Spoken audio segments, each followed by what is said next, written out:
बयान भी विदेश से प्रेरित है, जबकि सच ये है कि भारत लोकतंत्र की जननी है, मदर ऑफ डेमोक्रेसी है। लोकतंत्र हमारे डीएनए में है। साथियों, अगर आप तमिलनाडु जाएंगे तो तमिलनाडु के उत्तरी हिस्से में उत्तीर मेरूर गांव है।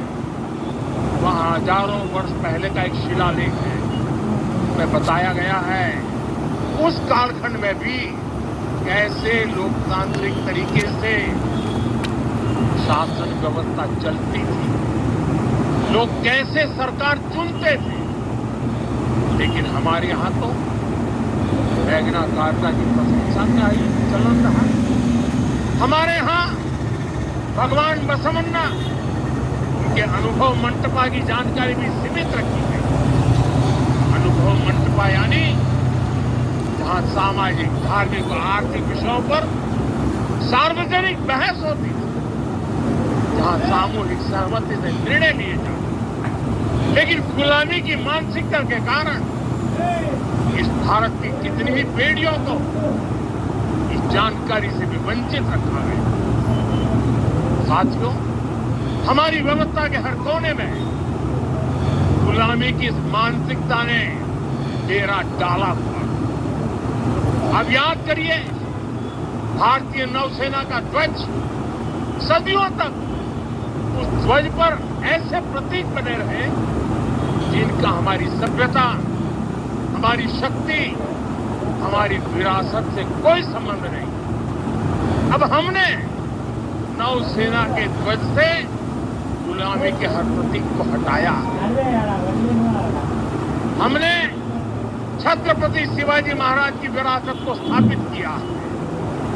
और ये सिर्फ एक डिजाइन में बदलाव नहीं हुआ, ये मानसिकता बदलने का क्षण था। ये वो घोषणा थी कि भारत अब अपनी शक्ति अपने प्रतीकों से परिभाषित करेगा, न कि किसी और की विरासत से।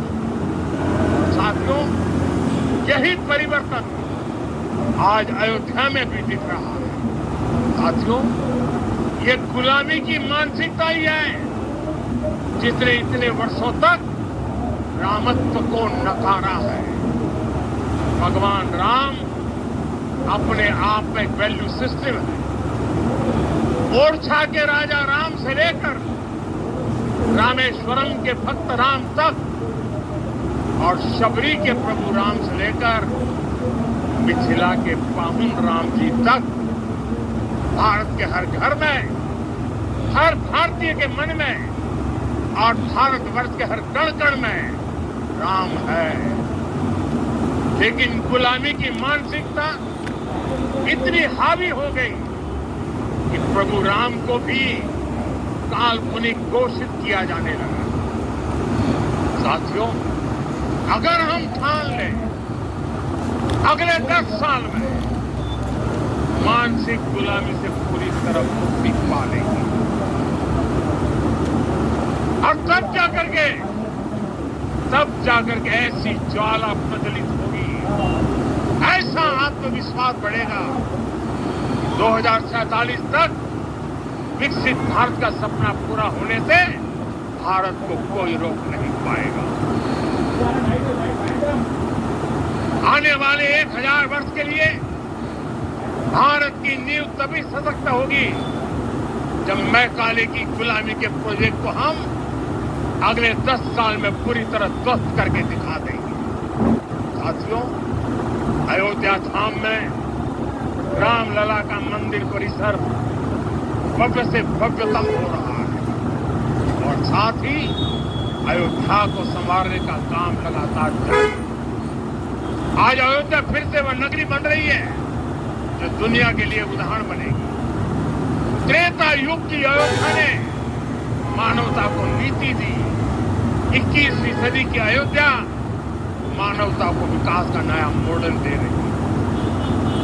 तब अयोध्या मर्यादा का केंद्र थी, अब अयोध्या विकसित भारत का मेरुदंड बनकर उड़ रही है। साथियों, भविष्य की अयोध्या में पौराणिकता और नूतनता का संगम होगा। सरयू जी की अमृत धारा और विकास की धारा एक साथ बहेगी। यहाँ आध्यात्म और आर्टिफिशियल इंटेलिजेंस दोनों का तालमेल दिखे। राम पथ, भक्ति पथ और जन्मभूमि पथ से नई अयोध्या के दर्शन होंगे। अयोध्या में भव्य एयरपोर्ट है। अयोध्या में आज शानदार रेलवे स्टेशन, वंदे भारत और अमृत भारत एक्सप्रेस जैसी ट्रेनें अयोध्या को बाकी देश से जोड़ रही हैं। अयोध्या वासियों को सुविधाएं मिले, उनके जीवन में समृद्धि आए, इसके लिए निरंतर काम चल रहा है। साथियों, जब से प्राण प्रतिष्ठा हुई है तब से लेकर आज तक करीब करीब 45 करोड़ श्रद्धालु यहां दर्शन के लिए आ चुके हैं।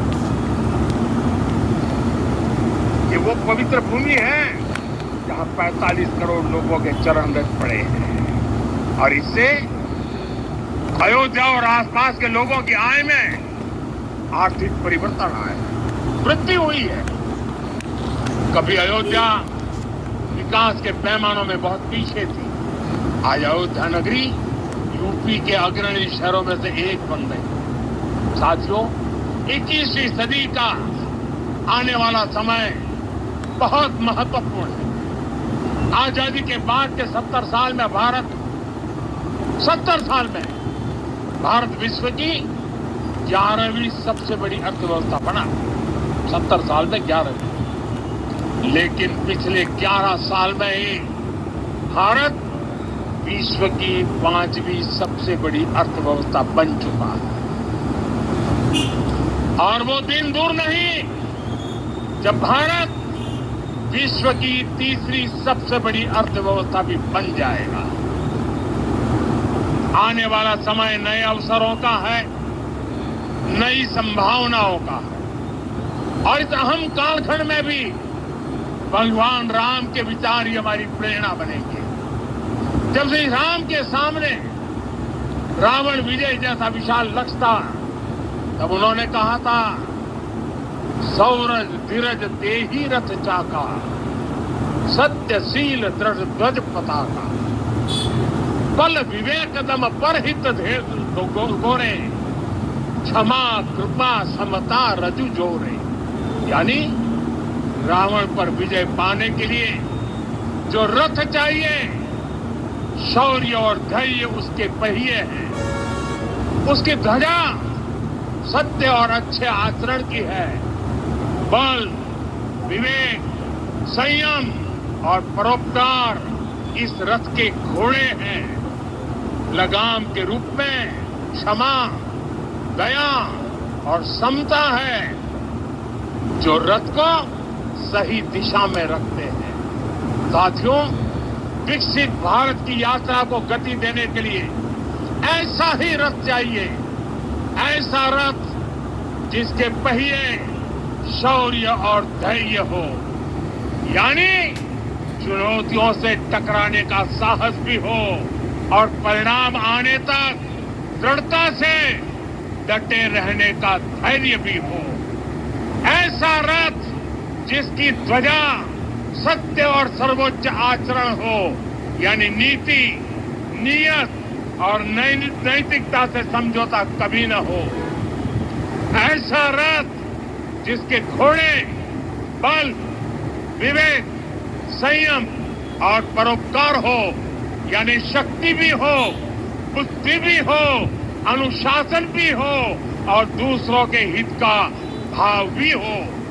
ऐसा रथ जिसकी लगाम क्षमा करुणा और संभाव हो, यानी जहां सफलता का अहंकार नहीं और असफलता में भी दूसरों के प्रति सम्मान बना रहे।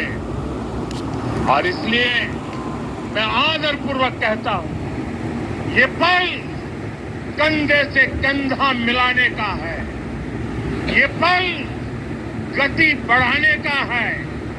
हमें वो भारत बनाना है जो राम राज्य से प्रेरित हो, और ये तभी संभव है जब स्वयं हित से पहले देश हित होगा। जब राष्ट्रहित सर्वोपरि रहेगा।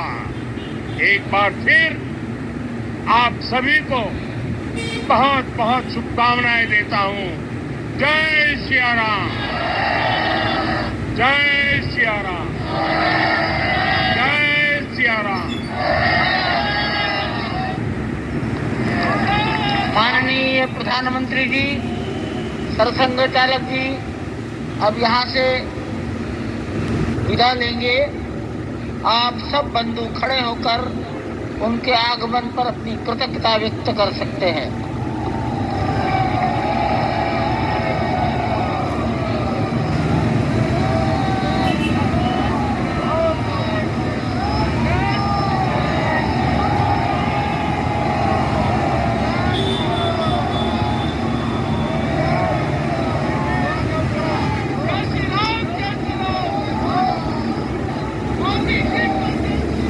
पूज्य महंत नृत्य गोपाल दास जी को प्रधानमंत्री जी ने चरण स्पर्श किया। वो मंच से नीचे उतर रहे हैं, उत्तर की दिशा पर आएंगे। इस मंदिर के निर्माण में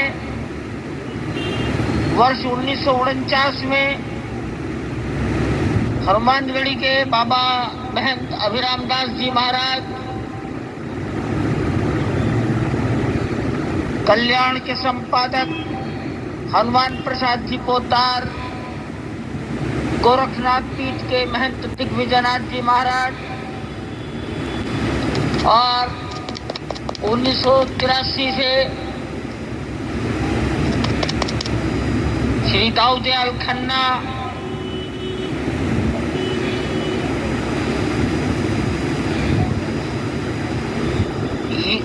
जो महंत अवैधनाथ जी महाराज, परमहंस रामचंद्र दास जी महाराज,